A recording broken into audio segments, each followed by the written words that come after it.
You ask Tiger to solve. This deals with linear equations with one unknown. The final result is m equals -9. Let's solve it step by step. Simplify the expression. Simplify the arithmetic. Group all m terms on the left side of the equation. Subtract 6m from both sides. Group like terms. Simplify the arithmetic. Group like terms. Simplify the arithmetic. Group all constants on the right side of the equation. Add 1 to both sides.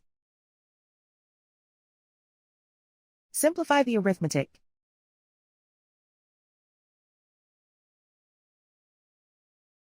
Convert the m into a positive number. Multiply both sides by -1. Remove the ones.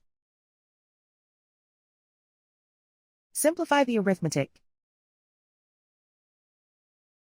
And so the final result is m equals -9.